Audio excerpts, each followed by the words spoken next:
So it's different. The pattern is also different. Female athlete has the highest correlation and much higher correlation from their start position. So that was something that was very interesting for us. So that was the result specifically for peak force number, isometric peak force. Could you explain why you think you found the difference? It's interesting because it's only my opinion. So it's not something that we really measure it. But I think most of the female athletes are much more technique driven. So a lot of female athletes, it's an anecdotal observation for most of the female athletes much more really driven by their desire to perfect their technique. So they will really try to maintain the right position for the entire pool.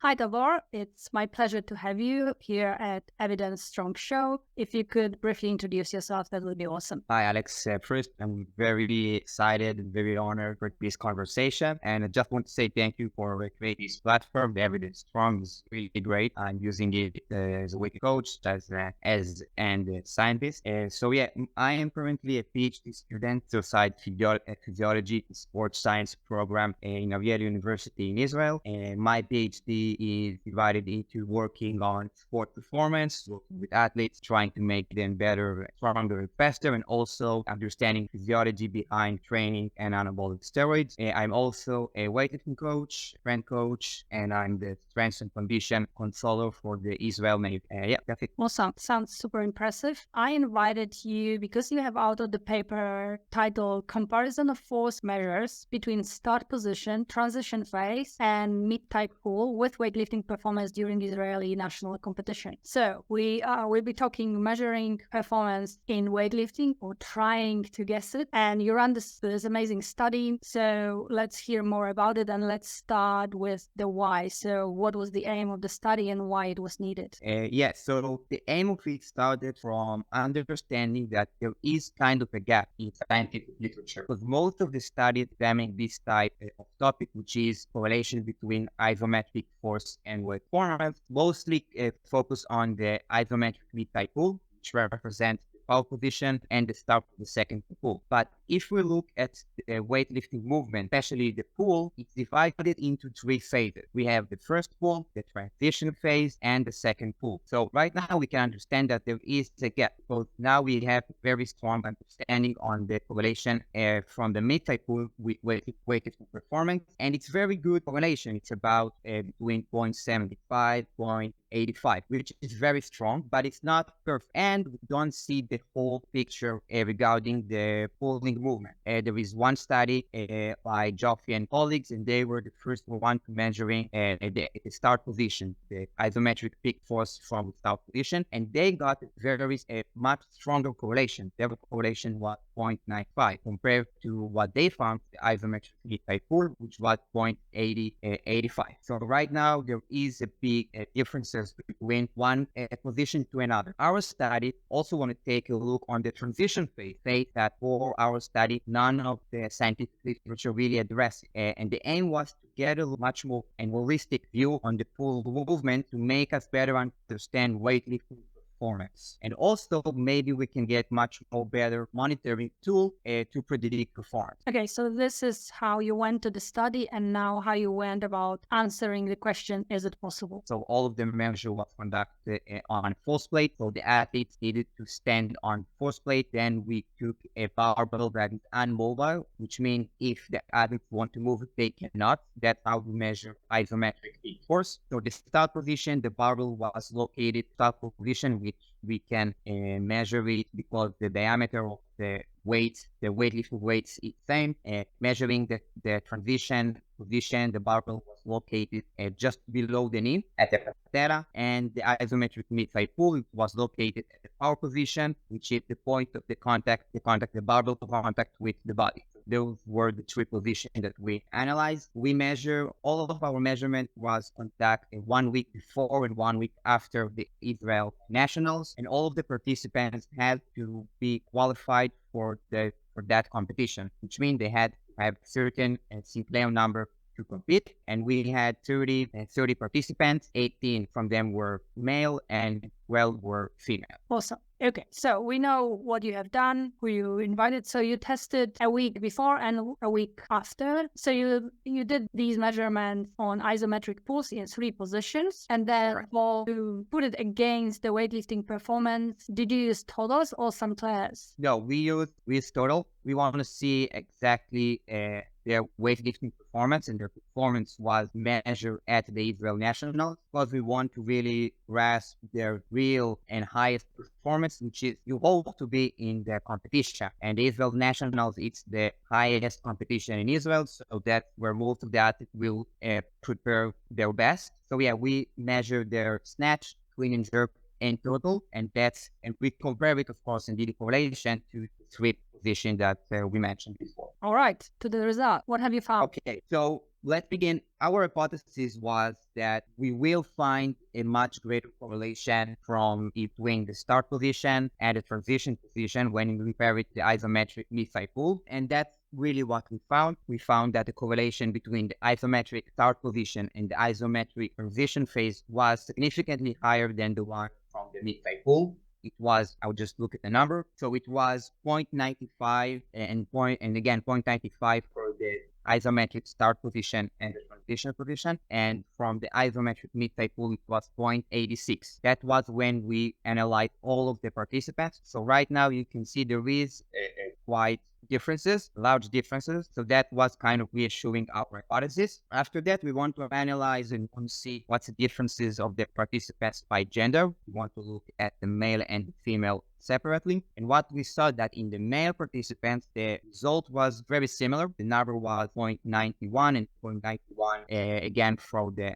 start position and position, and it was 0.81 for the isometric Midthigh pull. So it was very similar. The number are similar, and the pattern is similar, like we saw combined participants. When we looked at the female athlete, what's kind of difficult in the female group, the correlation between the start position one was 0.94. Correlation from between the transition phase was 0.79, and the isometric Midthigh pull was 0.69. So it's different. The pattern is also different. Female athlete has the highest correlation and much higher correlation from their start position. So that was something that was very interesting for us, because we didn't participate. So that was the result specifically for peak force number, isometric peak force. Could you explain why you think you found the difference? And that's interesting. Peak force, did you say? Yeah. So it's interesting because it's only my opinion. So it's not something that we really measure it. But I think most of the female athletes are much more technique driven. So a lot of female athletes, it's an anecdotal observation for most of the female athletes much more really driven by their desire to perfect their technique. So they will really try to maintain the right position for the entire pull, and compared to the male, that some are much more aggressive, and they tend to focus more on the external result, which is the weight, rather than the technique. So sometimes female athletes will deliberately slow down their pull compared to the male athletes that will pull much more aggressively. I also think that we know that female athletes are weaker in terms of pure strength than the male, so maybe their start position is much more a limiting factor to their overall performance. So we didn't want to just measure peak force. We also, like as weightlifting coaches and scientists, we understand that speed is a very important factor in weightlifting performance, the ability to produce force in higher rates. We also analyzed the rate of force development at 250 milliseconds. And what we found, it was also very interesting for us. When we measure all of the participants, we found that the only position that we found a significant correlation was the start position, which is kind of different than the overall literature, because we do see previous studies mentioning that the rate of force development will be correlated with performance at the isometric Midthigh pull. And also, I believe coaches will a lot of times say that the second pull is the position that we need to accelerate the barbell. But we found that rate of force development was correlated only in the start position. Now, when we separate participants, we found something even more interesting, because in the male, there was non-significant correlation at any of that position. So we didn't find any significant correlation between rate of force development and weightlifting performance. When we looked at the female athletes, we saw similar results to the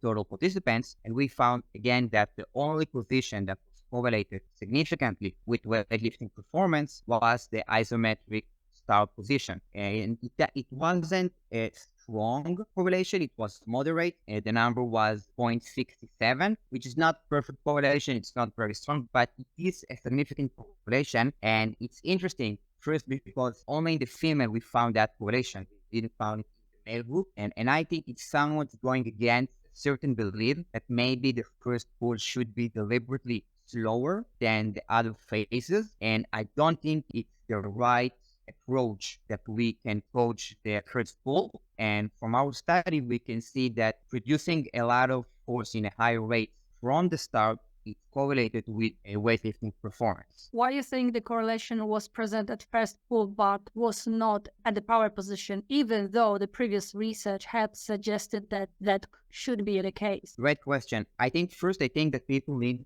understand that the first pull is much more of a strength-oriented position because the athletes need to overcome barbell inertia. The barbell is starting from zero velocity. The transition position is much more a technical phase because the athletes need to readjust their knee position to be able to locate them at much more favorable position to produce force vertically. And the power position, if we look at it just like not regarding the other position, just the power position. So yeah, it's much more a speed phase because the velocity that the barbell will get from the power position, it's the velocity that will determine the barbell height, like counter move and jump. But if we think about it, it's again the power position. The second pull is the snapshot. When you're performing the isometric Midthigh pull, you are in the perfect position. You are in the perfect position. Both of your feet the whole foot is on the ground. Your torso is vertically. But we know that if we take a video of a lifter, most of them will not be able to execute that type of power position because their previous position will determine how well they will execute the power position. So I believe when you analyzing athletes that maybe are not the elite of the elite, the first pull will be much more of a better indicator of their performance than the isometric and the power position. So what was interesting is that I thought maybe the transition phase will give us also a positive correlation. We didn't find it, but there is previous study that also indicate that elite level athlete can generate high level of forces and velocity from the start. So specifically, I don't know why previous study that measure it, they found a positive correlation for rate of fall development from the isometric Midthigh pull, but we have previously studies showing that elite level lifters can produce higher velocities from the start. So producing high velocity from the start is somewhat of a good thing that we wanted. The problem is that a lot of athletes will, when they will try to do it, their position will be great. So they won't be able to maintain the proper position. So it's kind of a balance. You need to pull the barbell fast as you can, but also maintaining the proper position that we know from the technique one. All right. So now let's move to the practical application of the study. What coaches can take out of the study and how to apply it in their coaching practice? Yeah. So first, it's very important to address that correlation is not equal causation. We measure isometric peak force. We didn't measure dynamic peak force. So this is very important to address. But I believe our result can indicate us some very important application. The first application is very easy. Coaches that have access to force plate can monitor in a very successful and very high predictability their weightlifter performance. So if you have a force plate, you can locate force plate at start position or the transition position, and with a very accuracy, you can predict your athlete performance instead of just maxing out the snatch and a clean and jerk. And we know maxing out weightlifting derivatives, it's very taxing on the body. So that's a very useful way to predict their performance. Another thing that I believe is very important is that we found that athletes that can generate higher level of force from the ground, from the start position, are having higher performance. So I believe we can coach our athletes to be strong. We need to coach them to be stronger from the start. That means to maybe program a higher percentage in the pulling movement, not just like the traditional 100 110% from your 1 rep. I believe we can push them a little bit forward to work with higher percentages from like the pulling exercise, pulling derivatives. That's one thing that I believe is very important. The second one is that I believe we need to program much more variation, addressing the transition phase at a technique position, which means we need to force our athletes to understand how they readjust their knee. Can be with derivatives that force them to move the barbell rapidly below and above the knee. It can be like something like floating, snatch, or cleans, but a lot of variation. I believe at the transition phase, very important to the athletes to understand how to properly execute it. And after we finished our study, I changed a little bit my programming style. I put much more variation addressing the transition phase at a technique, a position, and also I changed also higher program pulls. I program higher loads, and I can also I program a lot of variation that will force the athletes to understand the right position at the start position and also at the transition position. Would you have any comments how to distinguish between programming for female and male athletes? Because the results were slightly different from your study. How would you now apply it to the coaching practice? Yeah, so first, again, like I mentioned before, if you have an access to a force plate, I believe that the only real good way to predict their performance with the force plate is with the start position, because we saw the correlation from the transition position and the isometric Midthigh pull was much less than the start position. So that's the first thing. I also think that we can coach female athletes to pull the barbell with higher velocity from the start. I think we can see that maybe female athletes will pull deliberately slower. So yeah, coaching them to try to generate higher rate of force development from the start and to start at the first pull more rapidly, is a better approach to their overall performance. And I think it's specifically to the female athlete, because like I said before, males tend to be more aggressive. Ige, I have one more question. So this is the question coming from a young coach who asked me for help in assessment of her athletes. And she wanted to know what is the relationship between the pulls and the grip strength in terms of measure and trying to correlate it to performance. Do you have any thoughts on that? Yeah, I believe the grip strength is not a limiting factor to weightlifting performance and specifically to the pull. I think when you are training with the weightlifting derivatives, your grip will be strong enough.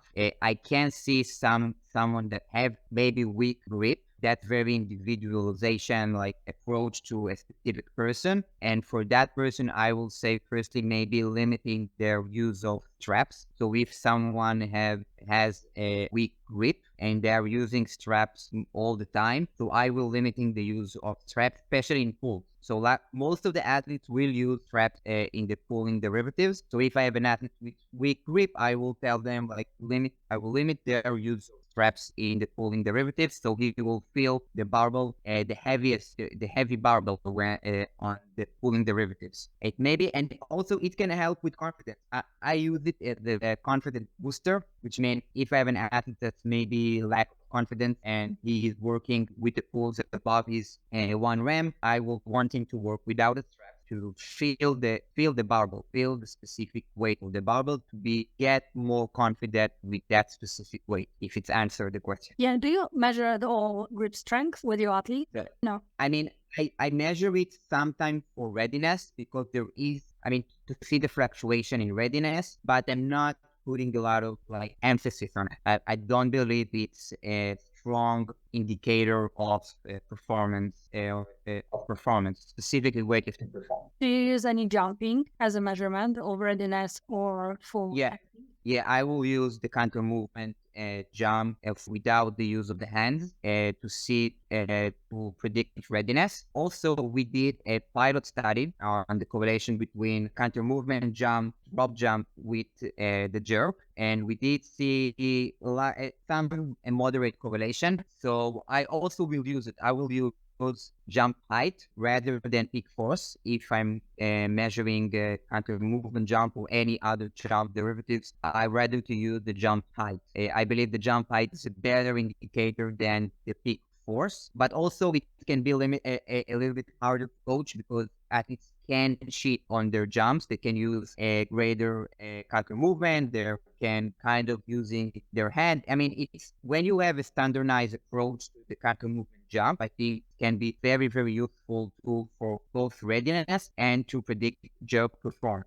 Not as much to the snatch and the clean. Awesome. That's very interesting. Thank you. Okay, favorite color. Red. That was quick. Yeah. Okay, if people want to contact you and ask some questions or just get in touch, where should they look for you? Yeah, so first they can find me on Instagram. It's at Tavor WL, and also on ResearchGate. So if people want to get access to this specific paper, please send me a message on ResearchGate, and I will be more than happy to share this paper with you. I mean, it was kind of my dream to publish a paper and conduct a paper on weightlifting from like my undergraduate degree. So I'm very happy and excited for this paper. So for me to help coaches, and if this paper can help coaches to be better coaches and to make better athletes, it's amazing for me. So yeah, just send me a message and I will send it right for you. Thank you so much, Tavor, for today. We learned a lot, and thank you for your research. Thank you, Alex. Thank you very much.